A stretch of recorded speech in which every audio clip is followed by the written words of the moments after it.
Aleluia, Jesus. Como é doce a tua presença, Deus. Como um abraço, como um carinho. Assim a sua presença nas nossas vidas, Jesus. Nos sustenta, nos traz novo fôlego de vida. Como é bom, Pai.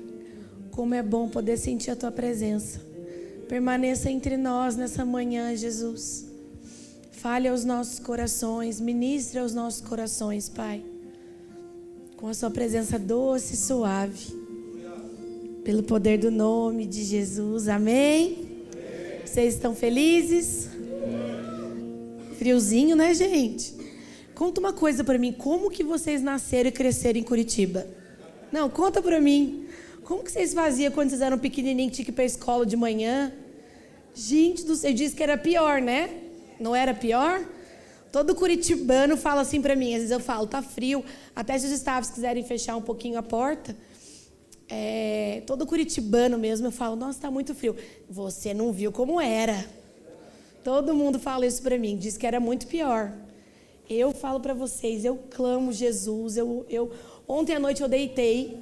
Eu tava com 2 cobertas. Daí o Xande chegou e é uma briga. Porque eu puxo, ele fala que eu tô tirando dele, ele puxa, fala que tá tirando de mim. Aquela luta. Daí eu falei, não é possível, eu vou pegar mais uma. Daí eu peguei uma grossa, coloquei em cima.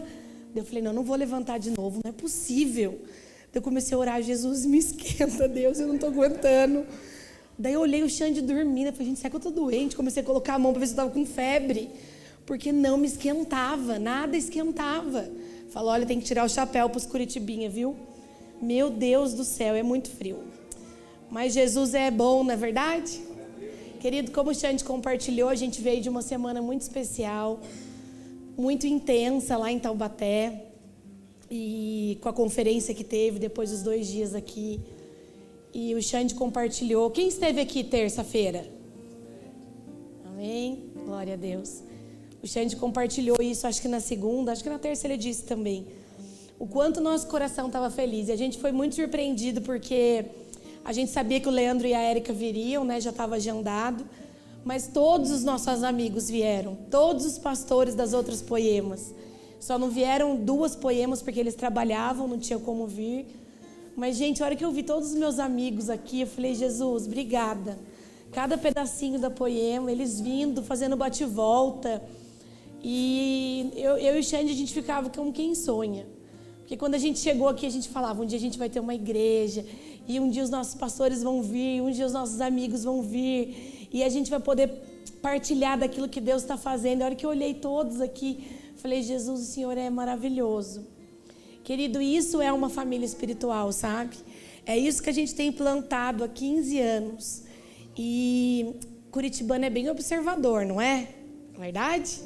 Curitibano é bem observador. E a gente recebeu muitas mensagens assim, de pessoas dizendo, era lindo de ver o brilho nos olhos entre vocês, a lealdade e a amizade que vocês têm um com o outro. E querido, isso não é soberba, mas eu falo, Jesus foi muito bom e a gente conseguiu manter essa lealdade, essa amizade durante todos esses anos, sabe? Tiveram dias difíceis de alinhamento, dias difíceis da gente discordar um do outro, mas uma coisa que a gente nunca quebrou foi a aliança que a gente tinha. E realmente eu vi o brilho deles em ver, Jesus, cara, que lindo. Meu Deus, a igreja está linda, que legal que vocês estão vivendo. Isso é uma família, e é sobre isso que eu quero continuar falando nessa manhã. O nome dessa pregação é Poema. Poema é a nossa cultura, é aquilo que nós vivemos como família espiritual. E eu falando com o Senhor, eu não conseguiria falar de outra coisa hoje, senão estender mais um pouquinho daquilo que o Lê ministrou na terça, na segunda. E que pregação terça, não? Falei até pro Xande, como é que prega depois do Leandro? Sangue de Jesus tem poder. Ontem eu fiz tudo, tentei subornar o Xande, tentei fazer tudo para ele pregar. Falei, eu te dou dinheiro que eu não tinha, eu prometi para ele ontem, mas não deu. Olha, eu prometi todas as comidas que ele gosta, fritei bolinho caipira para ele. Vocês não sabem o que é bolinho caipira, gente.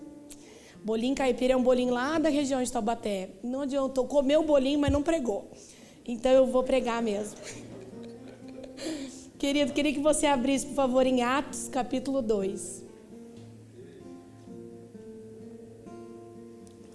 Era para eu estar aqui mesmo. E vamos lá, amém? Tomar posse daquilo que Jesus tem para nós. A gente tenta dar uma fugidinha, querido, das coisas do Senhor, mas não adianta. Levanta a cabeça, sacode a poeira e faz aquilo que Jesus está te pedindo. Não adianta, a gente tenta dar bolinho caipira, tenta subornar, mas quando Jesus tem algo para a gente, levanta a cabeça, vai com fé, com coragem, que Jesus vai te usar, amém? Querida, lá em Atos, capítulo 2, diz assim: todos os dias continuava a reunir-se no pátio do templo. Partiam pão em suas casas e juntos participavam das refeições, com alegria e sinceridade de coração. Então, juntos partiam com alegria e sinceridade do coração, louvando a Deus e tendo a simpatia de todo o povo. E o Senhor lhes acrescentava diariamente os que iam sendo salvos. Querido, isso é um carral, uma família espiritual. E o que é carral? Reunir, juntar, convocar uma assembleia, ou seja, é uma família espiritual. É alguém que vive junto. Esses dias eu comentei no story do Miguel, o Miguel não está aqui, até vi vocês, o Luan é o rei da mesa. Se você quer ter uma mesa, você chama o Luan e a Bruna, porque eles vão estar tendo uma mesa naquele dia. E eu falei, vamos alugar uma fazenda, morar todo mundo junto, a gente economiza. Porque vocês estão uma semana um na casa do outro, desde Taubaté, vamos economizar. Mas, querida, é isso, é viver juntos, é ter prazer em estar com o outro. É ter prazer em ter uma mesa, é ter prazer em ter uma mesa que você nem vê a hora passar. É ter prazer em receber o irmão na sua casa, é ter prazer em compartilhar daquilo que Jesus está fazendo na sua vida. Juntar-se, reunir-se. E eles faziam isso com o quê? Com alegria e com sinceridade no coração. É simples. É simples, é ser sincero, é abrir o seu coração daquilo que você está vivendo. E fazer tudo isso com celebração, com alegria. Querido, a igreja ela não cresce em números e depois em fé. Ela cresce em fé e depois em números. Olha a nossa trajetória de quem está aqui desde o comecinho. A gente começou com um GC, com poucas pessoas. E a gente foi crescendo devagarzinho, enquanto a nossa fé era moldada, enquanto a nossa fé era provada, enquanto a nossa unidade era estabelecida, enquanto o alicerce dessa igreja era formado. E nesse ano nós estamos vendo a igreja crescer muito rápido. Gente, orem comigo, eu liguei para a dona do terreno aqui ontem e falei, moça, e aí, você não quer fazer alguma coisinha aí? Vamos lá. Falaram que vendeu, que a pessoa quer construir, ela falou, não, eu não vendi ainda. Falei, olha, se a senhora vender para alguém que queira construir para alugar, lembra de nós, quando entrares no paraíso. Ela falou, pode deixar. Eu falei, a gente é uma igreja. Ela, Deus abençoe você, Deus abençoe a senhora também. Já fiquei amiga da moça, então vamos orar por esse terreno aí. A gente não queria sair daqui. O Xande, gente, já quer quebrar essas paredes aqui, já quer esticar lá. Porque o Leandro estava aqui, é outro também. Então eles já querem esticar a nave. Mas eu quero esticar até lá no outro terreno, você crê? Então, ore para Deus tocar no coração da moça. Apareceu um investidor que queira comprar e alugar para a gente. Vamos orar? Então, a igreja está crescendo. Esse ano talvez seja o ano que Jesus startou realmente. Para a igreja crescer em números. Mas até então, ela estava crescendo em fé, em consolidação. E isso é uma família. Sabe, não adianta nós queremos números, pessoas, coisas grandes, se a nossa fé não está estruturada. Se a nossa fé não está estabelecida. Então diz, as pessoas caíram na graça do povo pelo estilo de vida que eles levavam. E como era realmente uma família de Deus, mandava um por dia aos quais iam sendo salvos. Então as pessoas olhavam aquilo e elas ficavam encantadas com aquela cultura. Elas ficavam encantadas. Eu sempre digo, a igreja tem que ser atraente. A igreja tem que ser uma igreja que fala, opa, o que é isso? Quando o Mafra posta lá na internet, você tá famoso, hein, Mafra? Quando ele posta lá, a pessoa fala, quero ir nesse lugar que o Mafra vai, porque o Mafra tá diferente. A igreja precisa ser atraente, a nossa família precisa ser atraente. Querido, Jesus, quando veio à terra, ele veio como unigênito. E ele foi embora como primogênito. Como o primeiro de muitos. Jesus veio como um e foi embora como mais um. E é isso que nós devemos levar para nossas vidas. Para que Jesus veio à terra? O Filho, por que ele veio para a terra? Ele veio para redimir. Ele veio para salvar e para reconectar. Essas coisas pertencem a Deus, é Ele, é o Espírito Santo de Deus que vai fazer. Mas o que cabe a nós, então, os irmãos que ficaram? A nós cabe tornar Jesus conhecido. Essa é a parte que cabe a nós. Então ele veio e ele foi como mais um, não é mais o único. Hoje nós somos todos filhos de Deus. Então a parte de reconectar, salvar, redimir, é o Espírito Santo que fez na sua vida e faz na vida das pessoas que vão chegar. Mas de fazer Deus conhecido, cabe a nós. De fazer o sangue dele na cruz, essa história tão maravilhosa, ser conhecida, cabe a mim e a você. Essa é a parte que nós devemos cumprir como filhos de Deus, como uma família espiritual, levar Jesus a ser conhecido. E como que nós vamos fazer isso? Com alegria e sinceridade de coração. Realmente fazendo com que a gente viva seja tão atraente que o irmão do nosso lado queira viver também. Porque é muito atraente o que aquela família vive. Você sabe que o testemunho de muitos de nós aqui é: eu cheguei na Poema, mas quando eu vi que as pessoas me trataram bem, que as pessoas foram simpáticas, me abraçaram, me convidaram para ir à mesa, eu fui atraído por essa família. Eu fui atraído por aquilo que eles viviam. E é isso que Jesus tem pedido de nós, querido. O seu dom que você carrega não é seu, é meu, é nosso. Aquilo que Jesus deu para você, não é para você, é para você servir a sua igreja. Então, se você tem um dom, algo muito especial que você carrega, não é para você, é para que você sirva o corpo de Cristo. Então, talvez você seja muito bom naquilo que eu não sou, e o outro seja muito bom naquilo que o outro não é. E todos esses dons juntos servem ao corpo de Cristo. O dom que você tem é para servir o outro. Muda a ótica hoje da sua vida. Se você é um bom ministro de louvor, você faz isso para servir a sua igreja, para adorar o Senhor. Então o dom não é mais seu. Tira essa visão individualista da sua vida e entende que o seu dom é para servir o outro, amém?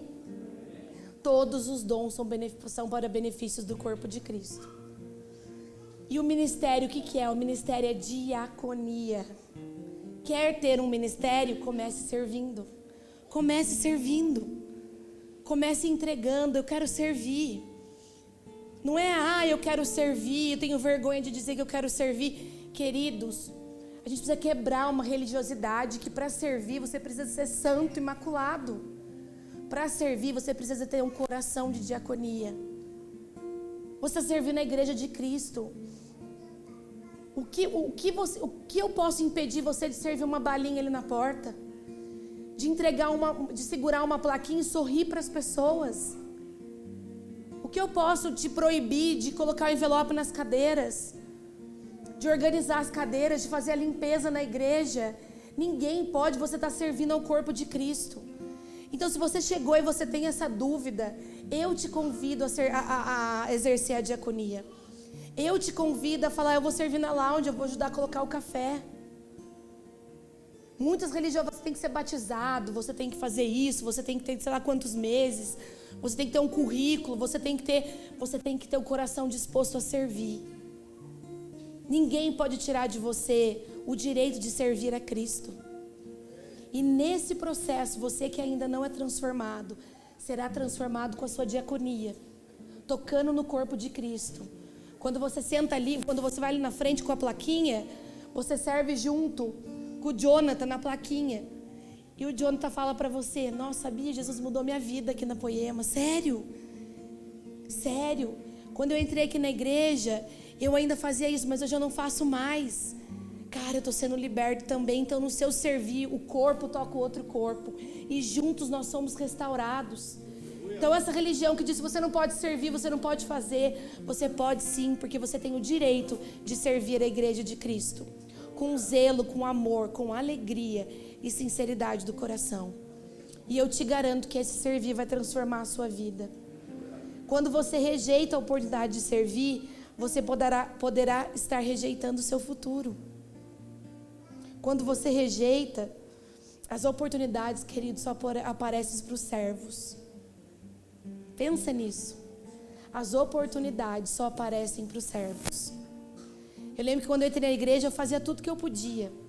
Tudo que eu podia, porque eu queria pegar a migalhinha que caía da mesa, mas eu vou servir.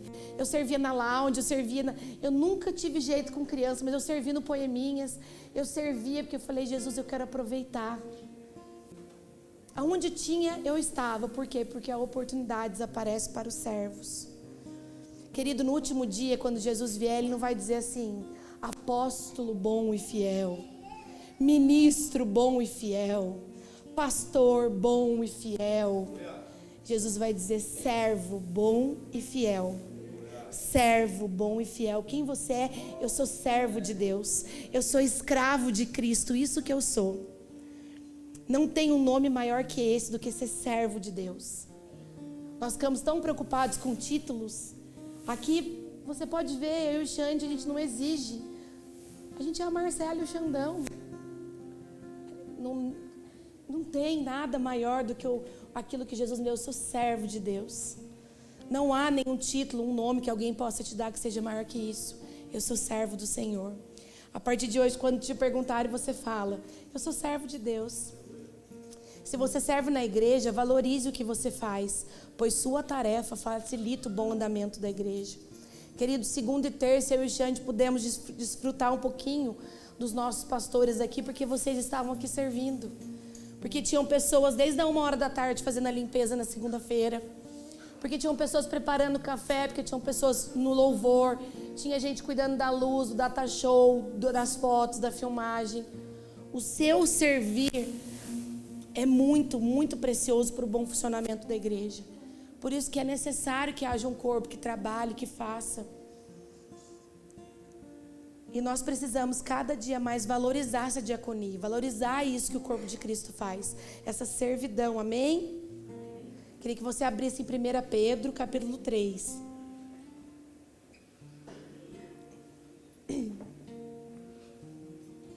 A igreja sou eu e você. Fala para o seu amigo do lado, a igreja sou eu e você. É isso aí. 1 Pedro, capítulo 3, diz assim: quanto ao mais, tenham o mesmo modo de pensar, sejam compassivos, amem, se fraternalmente, sejam misericordiosos e humildes. Igreja não pensa em andar junto. Igreja não tem espírito de divisão, querido. Nós precisamos pensar qual é o nosso pensamento: servir a Cristo. Servir a Cristo, ser compassível, flexível com o outro. A igreja precisa ter esse olhar. Não é mil maravilhas sempre, não é 100% sorrisos. Tem dias que ferro afia o ferro. Mas a igreja precisa andar junto, ter a mesma visão.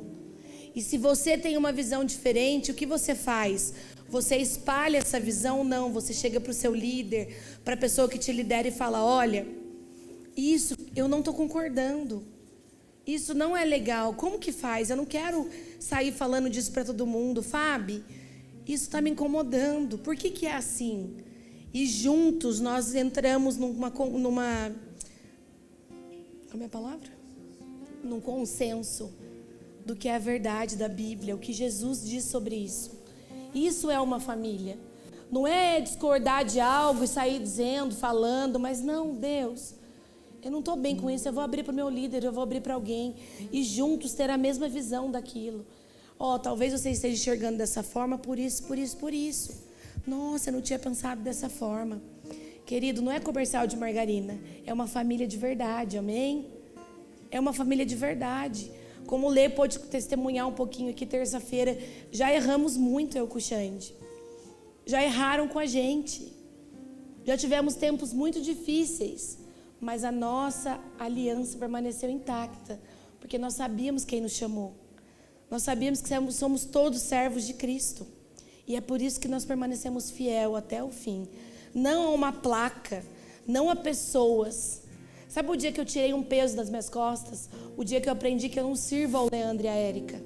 Eu honro o Leandro e a Érica, mas eu sirvo a Cristo. Eu jogava muito peso em cima dos meus pastores. Eu dizia: eu vou para fazer tal coisa se o Leandro e a Érica disser. Eu vou ficar integral no ministério quando Jesus falar com o Leandro e com a Érica. Eu vou fazer tal coisa quando o Leandro e a Érica tiver uma direção. E um dia Jesus falou para mim, não, você serve a Deus. E a direção tem que vir de mim. Tire esse peso dos seus pastores.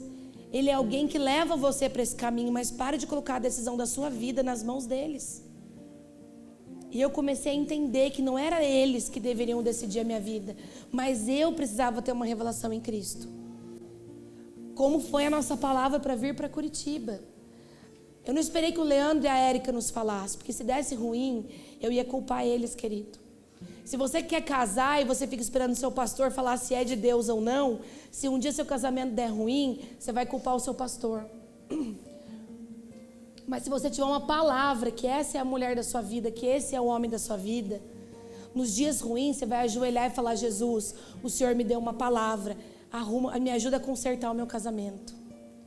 Se você quer um emprego e você quer que seu pastor fale se é de Deus ou não, o dia que esse emprego der ruim, você vai falar que foi culpa do seu pastor. Mas o dia que o seu emprego não estiver bom, você vai ajoelhar e falar, Deus, sou eu aqui de novo. O Senhor abriu essa porta e não está legal. E aí, Jesus, me ajuda.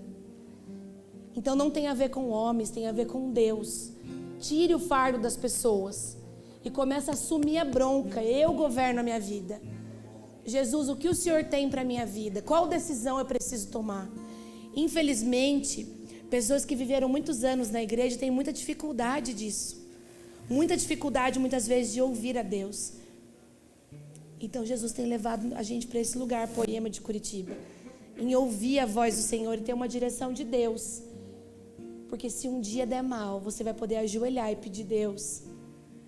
Essa semana eu estava vendo uma história lá em Taubaté, das intercessoras. Toda segunda-feira tem uma intercessão. E elas chegaram segunda-feira para a intercessão e estava pesado. Pesado, todo mundo estava tenso. Todo mundo muito preocupado. Você via que estava um ambiente ruim. Estava muito cheio a intercessão naquele dia. Lotada a intercessão. E daí diz que a Mara Lima, que é a líder lá, falou, gente, peraí, começa o louvor. Ela falou que foi no cantinho da igreja e falou, Jesus, tem uma visita muito desagradável aqui hoje. Mas essa visita não é minha, é sua. Faz o que o Senhor tem para fazer, Deus, que eu vou continuar aqui, adorando ao Senhor. Ela falou que foi para o cantinho, o louvor aumentou, e ela começou só a adorar, só a adorar. E de repente a atmosfera daquela intercessão mudou. Porque, querido, você está lutando lutas que não são suas, são do Senhor. E ela falou, e naquele momento eu entreguei, Deus, essa luta não é minha. Essa visita desagradável não é minha. O Danduque conta essa história que um dia ele falou, Jesus, Satanás está indo. Visita para o Senhor. Vai lá e faz o que o Senhor tem para fazer. Então, de repente, a atmosfera muito de Jesus invade aquele lugar. Querido, existem lutas que não são suas. Você precisa apenas entregar na mão de Deus, amém? Precisa apenas entregar. E ela contando aquela falou que a intercessão foi incrível. Foi uma das melhores intercessões. Se ela tivesse se fechado, ficava com medo, vamos lutar, vamos guerrear e vamos... Ela entendeu que aquilo lá não era dela. Jesus, eu não vou estragar essa noite. É a visita para o Senhor. Ó, pode entrar, Deus, vai lá, resolve o que o Senhor tem para resolver. Querido, família espiritual ajuda um ao outro a enxergar dessa forma. Se você ainda não enxerga, o outro ajuda você a enxergar. Se você ainda não age dessa forma, o outro te ajuda a falar. E é assim que nós vamos vivendo juntos, amém? Querido, muitas vezes a gente se torna crítico da igreja, crítico da instituição, crítico daquilo que a gente vê. Por exemplo, se tem um pedreiro construindo a sua casa, tá? Você vai chegar para ele e vai falar para ele que está errado o jeito que ele está fazendo? Não vai, porque você não entende. Você vai chegar para um construtor e vai dizer, olha, está errado o jeito que você está construindo. A não ser que você entenda muito sobre aquilo, você não vai dizer isso, porque você não sabe do que você está falando. Por que na igreja a gente é tão crítico? Por que na igreja a gente quer dar opinião de tudo, sendo que aquilo não cabe a nós? Porque na igreja tem todo mundo entendido de tudo, não é? Não, aquela luz que o Alexandre faz ficou nos olhos do pastor. Se eu fizesse a luz de outro jeito, aquela bateria ali, o Xande sofre com isso. O Kevin, os músicos. Porque qualquer errinho, O ouvido deles é afinado. Eu saio daqui às vezes, que louvor. Daí o Kevin fala, foi horrível hoje. Eu falo, gente, eu achei que estava arrasando, porque eu não entendo nada. Se tiver desafinado, se a bateria tiver, eu não entendo nada. Mas as pessoas que entendem viram críticos daquilo. E não é para isso que Jesus está nos chamando. Nos chamando para ser apoiadores uns dos outros. Ó, o Alexandre, todo domingo abençoado está aqui. Querido, se você entende de luz, vai lá falar com o Alexandre, pelo amor de Deus, querido. Aprenda a mexer na luz, mas dá uma folga para aquele irmão que está servindo há 1 ano. Se você entende um pouquinho de luz, vai falar com ele no final do culto. É de manhã e à noite o Alexandre está aqui. Ele acorda, o Alexandre está aqui. É segunda-feira, o Alexandre está aqui. Por quê? Porque não tem ninguém para servir. Precisa saber, precisa aprender. Espiazão. Aprendam, gente. Vocês são novinhos, aprende tudo rápido. Pelo amor de Deus, salva o irmão. Salva o irmão. Ele não tem um domingo em paz. É lá, ó. Olha, Alexandre, se hoje não aparecer uns 5, 6, eu tô valendo mais nada mesmo. É um apoiando o outro. Hoje eu cheguei e falei, Alexandre, e daí? Pastor, apareceu um. Pelo menos eu sirvo de manhã e ele à noite agora. Vamos lá, querido. Essa é a igreja que Jesus tem pedido. Igreja de filhos, amém? Filhos gerados. Filhos que o Alexandre vai gerar, vai ensinar.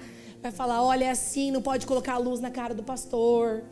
Não pode colocar muito colorido, senão o Thiago Chás fica bravo, que a foto fica ruim. Então ele vai ensinar você. Ele vai gerar um filho da luz. Amém? Vamos lá. Alexandre, vai pagar o almoço. Eu aceito o Fusca, pode dar o Fusca de semente. Ele tem um Fuscão bonito, gente. Imagina eu com o Xande no Fusca.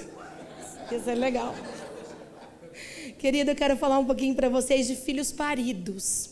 Como eu disse, isso são filhos gerados. Filhos realmente que vieram, pegaram o DNA, aprenderam.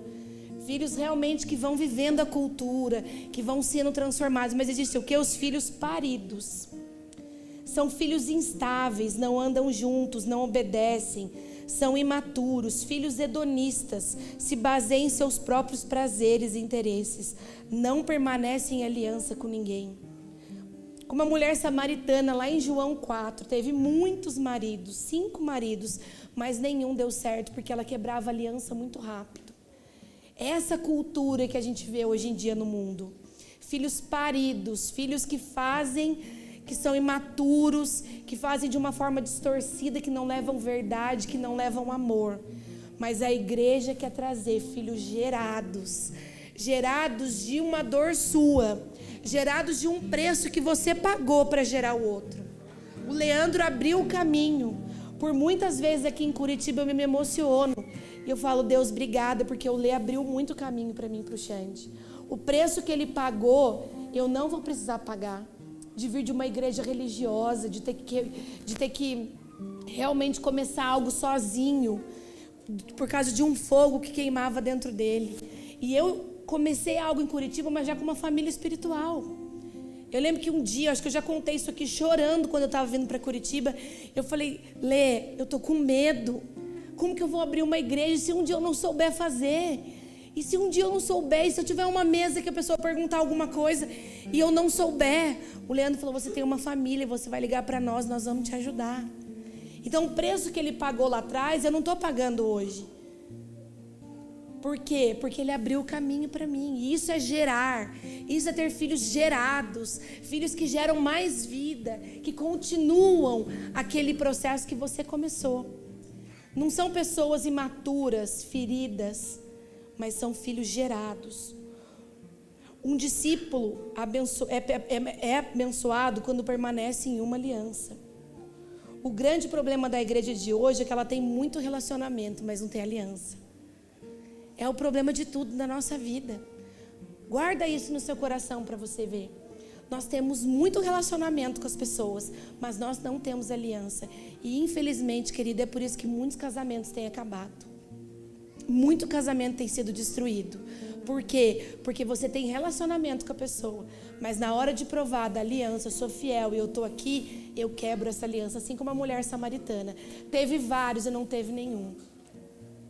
E eu te digo uma coisa diante de Deus: se você está aqui hoje, já passou por muitas igrejas, e isso te fere de alguma forma, querido, Jesus está te dando uma chance de ter uma aliança novamente. Não tem problema se até hoje foi tudo diferente. Jesus está te dando a graça de dizer: olha, tem uma aliança com o corpo de Cristo. A Poema não é a melhor igreja do mundo, mas Jesus te colocou aqui, forme uma aliança verdadeira. E em dias difíceis, prove dessa aliança.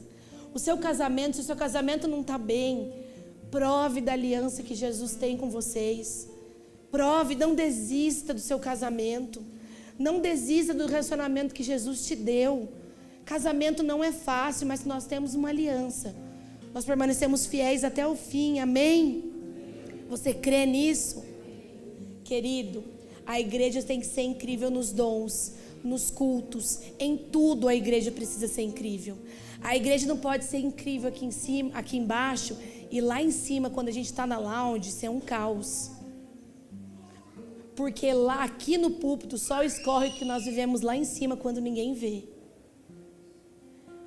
Nós derramamos nesse púlpito aqui o que nós vivemos nas reuniões de terça-feira, quando ninguém vê. Lá precisa ser de verdade, para que aqui seja de verdade também. E eu queria que você abrisse, por favor, em 1 Coríntios 13.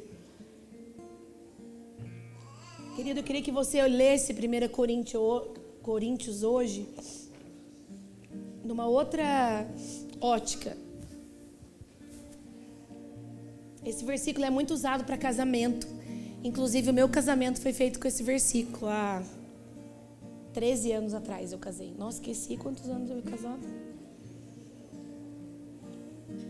E ontem a gente estava estudando e eu falei: meu Deus, eu nunca tinha lido 1 Coríntios nessa ótica. Querido, todo mundo vê esse versículo como uma carta de amor, amém? E ela é uma carta de amor realmente. Mas essa é uma carta que Paulo escreveu à igreja de Corinto. O que era a igreja de Corinto? Era uma igreja incrível nos cultos. Era uma igreja que via o manto, que todo mundo entrava e falava: uau! Eles eram muito bons em fazer o culto acontecer. Era uma coisa sensacional. Você chegava e falava: uau, que igreja incrível. Mas nos bastidores havia calúnia, havia inveja, havia soberba, orgulho, traição. Mulheres não honravam seus maridos e eles tinham relação com prostitutas que serviam outros deuses. Então os bastidores eram horrível, mas o culto era incrível. E olha o perigo disso. Se eu estou aqui hoje, o que eu estou ministrando para a vida de vocês é a verdade da minha vida. E se eu não tenho temor de ter uma vida certa, de subir aqui e derramar, quem vai pagar o preço um dia sou eu. É muito sério, querido. Então era uma igreja incrível, mas que os bastidores eram inteiros corrompidos. E Paulo escreve esse versículo para a igreja de Corinto. E olha isso, querido, lê comigo como você vai ler de uma outra forma agora. Alexandre, estou elogiando a sua luz, começou a piscar aqui. Ninguém vai querer servir com você. Poxa, ajuda aí, né? Eu não quero mais o Fusca.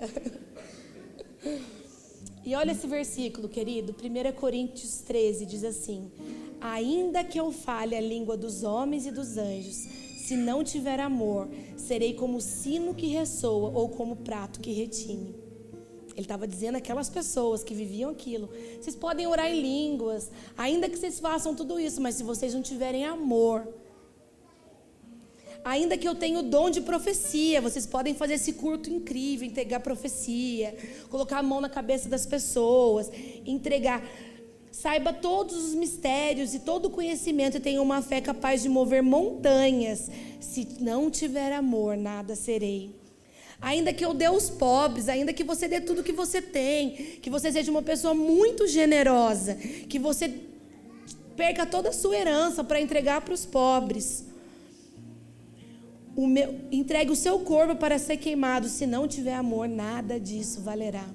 O amor é paciente, o amor é bondoso, não inveja, não se vangloria, não se orgulha, não maltrata, não procura os seus interesses, não se ira facilmente, não guarda rancor, não guarde rancor do irmão, não fala mal do irmão. O amor não se alegra com a injustiça, mas se alegra com a verdade. Tudo sofre, tudo crê, tudo espera, tudo suporta. Suporta o irmão difícil, o irmão chato, o irmão que repete 20 vezes a mesma coisa. O irmão que você pede não faz o que você pediu, suporta, porque é irmão, porque é família, porque tem aliança, amém? O amor nunca perece, mas as profecias desaparecerão. As línguas cessarão, o conhecimento passará, pois em parte conhecemos e em parte profetizamos. Quando, porém, vier o que é perfeito, o que é imperfeito desaparecerá. Quando eu era menino, falava como menino, pensava como menino e raciocinava como menino. Quando me tornei homem, deixei para trás essas coisas de menino. Agora, pois, vemos apenas um reflexo obscuro, como em espelho, mas então veremos face a face. Agora conheço em parte, então conhecerei plenamente, da mesma forma com que sou plenamente conhecido. Assim, permanecem agora estes três: a fé, a esperança e o amor. O maior deles, porém, é o amor. Não mudou a sua ótica lendo essa carta agora? Vocês podem orar, vocês podem profetizar, vocês são incríveis, mas se não houver amor, lealdade, cumplicidade, sinceridade, alegria de coração, de nada vale, porque um dia todas essas coisas desaparecerão e virá aquele que é de verdade, que é real e que julgará o meu coração e o seu, amém? Temos o encargo, querido, de ministrar o Senhor aos santos e os de fora. Nós temos esse encargo. Jesus entregou isso para nós. Nós precisamos começar onde primeiro? Como está dizendo aqui, continuando lá em Gálatas capítulo 6. Não precisa abrir. Por isso, enquanto tivermos oportunidade, façam bem a todos, mas principalmente a família da fé. Você quer ajudar os mendigos, você quer fazer boas obras, você quer sair na rua para entregar roupa, mas faça primeiro com os irmãos da fé. Faça primeiro dentro da igreja. Tem alguém precisando, você é cabeleireiro, semeia um corte de cabelo no irmão que está precisando. Ajude a família da fé, ande com amor na família da fé, para que o nosso culto seja verdadeiro, mas que a nossa família nos bastidores também sejam. Então, se você quer semear para alguém, semeia alguém da família da fé. Se você quer levar alguém para passear, leva alguém da família da fé. Começa a fazer dentro da igreja. Porque, como Paulo disse, se não houver amor entre nós, de nada vale. Se não houver entrega, verdade entre nós, de nada vale. Precisamos estar aliados na vertical e na horizontal, querido. Com o Senhor e com os irmãos da fé. Com o Senhor e com a família da fé que Jesus nos deu. Precisamos estar alinhados, juntos, verdadeiros. Querido, a gente precisa viver isso, porque um dia, quando as coisas estiverem alinhadas dentro de nós, você vai para fora e você gera discípulos, amém? Esses dias eu fui fazer os cílios, porque antes eu ficava parecendo um panda, né? Vocês lembram? Eu sei que já repararam, que toda vez eu subia com o olho preto. Agora eu coloquei cílios, eu tirei os cílios de tanto que eu chorei, então eu não sei o que está acontecendo, o que eu faço mais. E hoje a moça que fez os cílios está aqui. Porque lá, fazendo os cílios, eu pude falar um pouquinho daquilo que a gente vive. Falei, olha, minha igreja é incrível. Vai lá um dia para você conhecer. Olha, eu sou suspeita, mas é uma igreja muito especial. Mostrei o Instagram para ela. Falei, olha, fazendo os cílios lá, querido, deitado, de olho fechado. Porque aquilo que está dentro de mim não pode ficar só em mim. Porque eu tenho estado alinhada à família da fé. E agora eu vou para fora e falo, ó, você precisa conhecer uma família. Você precisa conhecer aquilo que eu estou vivendo. Por quê? Porque não fica só dentro de você. Sai de dentro do seu coração e toca a vida de outras pessoas. Mas primeiro aqui, alinhado na família da fé e naquilo que nós temos vivido. Amém? Querido, mas tudo isso, esse gerar, isso que a gente está vivendo, muitas vezes geram dores dentro de nós. Como eu disse, para que eu possa viver hoje, eu já chorei muito. Eu brinco que 2020, o processo que eu passei, eu estava gerando a Poema Curitiba. Doeu, viu, gente? Sangue de Jesus tem poder.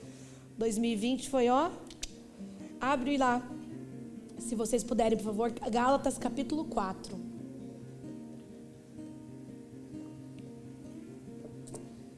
Estou encerrando já. Então esse processo na família da fé, esse gerar algo, diz assim: meus filhos, novamente estou sofrendo dores de parto por sua causa, até que Cristo seja formado em vocês. Dor de parto está anunciando algo novo que está por vir. Só tem dores de parto quem está gerando algo maior que si. Entende a dor que você está vivendo hoje? Entende? Raoni, você entende a dor que você está vivendo hoje? Jesus pediu para eu te dizer que você não deixe de sonhar. Que vocês não deixem de sonhar, porque a igreja de verdade existe. Uma família espiritual existe. E Jesus colocou vocês aqui. Eu sei que de tudo que vocês abriram mão, eu queria honrar vocês por isso. De tudo que vocês deixaram para trás, da família que vocês têm aberto mão de algumas coisas, Jesus manda dizer para vocês que essa dor de parto está sendo gerado algo muito precioso. Continuem fiel àquilo que Jesus colocou no coração de vocês. Permaneçam fiéis.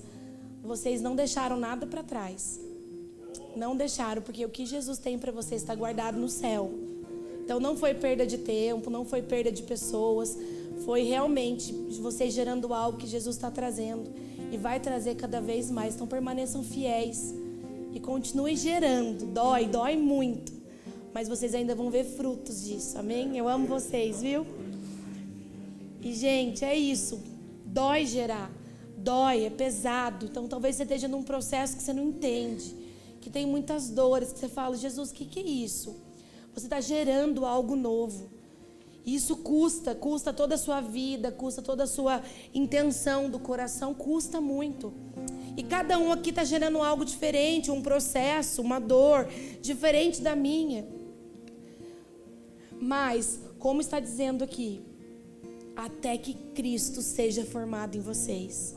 Até que Cristo seja formado em vocês. Se submete a essa dor. Se submete a esse processo, porque Cristo está sendo gerado em vocês. Então, se você está cuidando de alguém, se você está discipulando alguém, se tem pessoas que você não vê resultado, querido, continua gerando com dores de parto. Se é a sua família que ainda não é convertida, se é seu vizinho, se é no seu trabalho, não sei o que você está vivendo, continua gerando. Continua pagando o preço até que Cristo seja revelado através de vocês. Porque se está doendo, é sinal que algo vai nascer. Algo que está vindo, algo que está chegando novo. Então continue submetendo a essa dor. Continue aceitando esse processo na sua vida. Até que você possa realmente ver frutos daquilo que você está gerando. E quando a gente gera, muitas vezes a gente não pode ver. Você não vê a criança da sua barriga. Você não sabe como ela vai ser. A gestação é um processo de, meu Deus, como será? Vai vir a cara do pai, da mãe, como que vai ser? Vai ser menino, o que é? É um processo de muitas dúvidas, de muitos medos. É um processo difícil, de incertezas. Mas quando nasce, querido, quando nasce, valeu a pena tudo isso. Então hoje eu te encorajo a continuar gerando. Eu te encorajo a permanecer aí firme e fiel, até que Jesus te mostre os frutos que você possa colher deles, amém? Abre, por favor, em Colossenses, capítulo 1, versículo 28.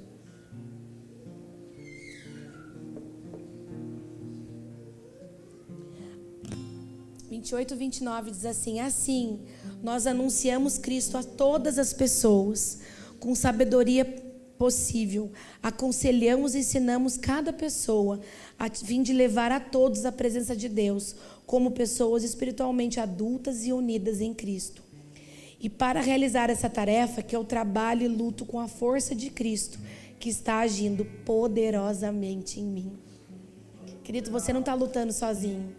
A força de Cristo está ajudando você nessa batalha de gerar essa família espiritual, de gerar a sua família, de gerar os seus amigos, de gerar o seu ministério, de gerar aquilo que Deus está te dando. É com a força de Cristo, você não está lutando sozinho. Como que você sabe que você está formando algo ou Cristo em alguém? Quando você é uma pessoa madura e saudável para isso. Se você for imaturo, você vai gerar filhos imaturos. Se você está doente, você vai gerar filhos doentes. Por isso que é tão importante o processo de gestação. Você está sendo preparado para gerar algo saudável. Se você é alguém que só reclama, você vai gerar filhos que reclamam. Se você é ingrato, você vai gerar um monte de ingratinhos. E é por isso que Jesus está te amadurecendo, para que você gere filhos verdadeiros, genuínos, gerados e não paridos, como a gente leu lá atrás. E é por isso que esse processo é tão importante na minha vida e na sua, amém? Querido, a Igreja Apostólica tem os 5 ministérios. Isso é muito importante. Uma igreja não pode ser manca. Os 5 ministérios é o útero da igreja. É o que gera. E isso é muito importante. Não tem como uma igreja manca de só um apóstolo, de só um evangelista, de só um mestre. É necessário que os 5 ministérios andem juntos para que seja gerado um útero saudável, de pessoas saudáveis. A igreja tem a ver com pessoas, sempre teve a ver com pessoas, sempre teve a ver com gente. E é por isso que é tão importante que cada um assuma aquilo que você tem. Uns são mestres, outros não. Uns são evangelistas, os outros não. Mas cada um carrega um encargo. Cada um carrega uma parte. E esse útero saudável gera uma igreja que vai gerar outras e outras. Para quê? Como eu disse lá no começo, para fazer Jesus conhecido. Não há outro propósito maior que esse. Fazer Jesus conhecido. Então hoje eu te chamo a se posicionar naquilo que Jesus tem para você. Nessa família, nesse lugar. Eu te chamo a entender o seu lugar. Entender o seu pedacinho da família. E realmente gerar através de você pessoas saudáveis, frutos saudáveis. Porque Jesus está fazendo algo muito, muito importante. E juntos, nós tornaremos Deus conhecido. Você crê? Peço que você se coloque de pé. E peço que você fale com o Senhor nesse momento. Jesus, eu quero, Pai. Eu quero viver cada dia mais essa família saudável. Se tem algo no meu coração ainda que eu não consigo, Deus. Se tem algo ainda, Deus, que eu ainda sou machucado. Se tem algo ainda que eu não consigo enxergar, Deus. Me alicerça, Pai, nessa verdade. Me alicerça, Deus, nesse lugar de lealdade, de entrega.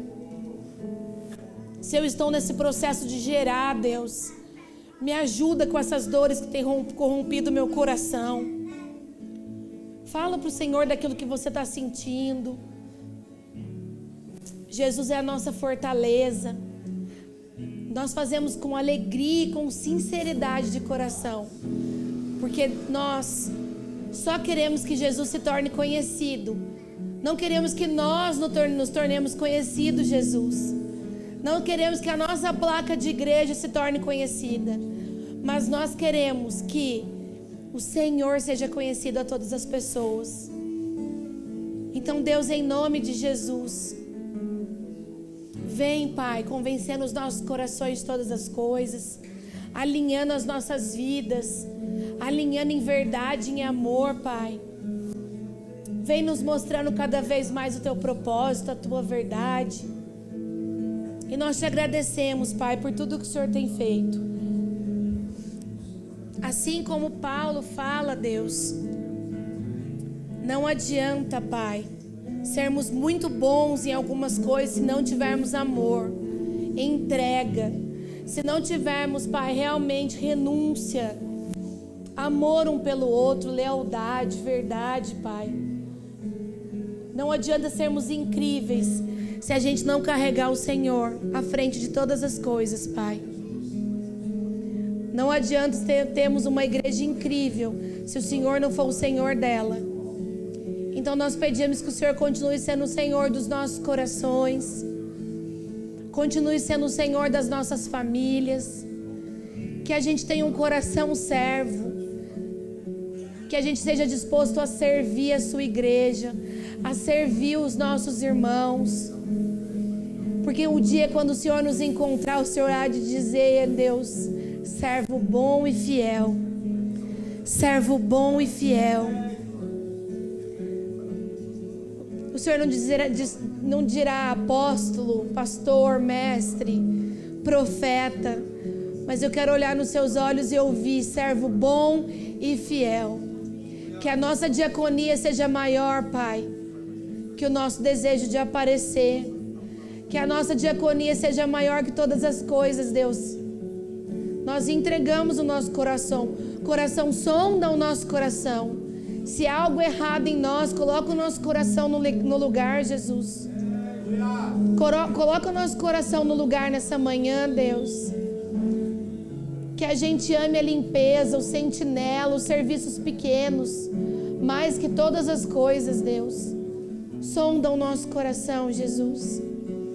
E acha em nós um servo bom e fiel, Pai. Acha em nós, Deus, um servo que agrada ao teu coração, que faz o Senhor sorrir, Pai, que faz o Senhor sorrir com a nossa diaconia, com a nossa adoração, Deus, em nome de Jesus, Pai. Felizes são aqueles, Pai, que sentem as dores com alegria, que sentem as dores com alegria, pois sabem que estão gerando frutos para o Senhor. Não tira de nós a alegria da salvação, Deus. Não tira de nós a alegria de te servir, de te amar. Nós só queremos a tua presença. Nós só queremos fazer o Senhor conhecido no nosso trabalho, na nossa casa, na nossa rua, no nosso condomínio. Nós só queremos levar o Senhor no nosso sorriso, nas nossas atitudes, Deus. Em nome de Jesus, Pai. Aviva-nos, Senhor. Aviva-nos com a tua alegria. Aviva a sua igreja, Pai, com o teu coração. Um dia o Senhor era um, mas hoje nós somos todos filhos. Um dia o Senhor era um, mas hoje nós somos filhos. Pelo poder do teu sangue, da tua entrega. Que hoje a gente não seja só 300 que estão aqui. Que sejam muitas pessoas conhecendo ao Senhor. Como é linda a sua história de amor, Jesus. E nós queremos continuar ela aqui na terra, Pai. Nos dá essa graça, Jesus, de continuar a sua história aqui na terra. Como mini-cristos que carregam a verdade. Não importa o preço, não importa as dores. Nós carregamos a verdade, Deus, e fazemos o Senhor conhecido. Que sejamos uma família de verdade até os nossos últimos dias, Deus. Que sejamos uma família de verdade, Deus. Em nome de Jesus.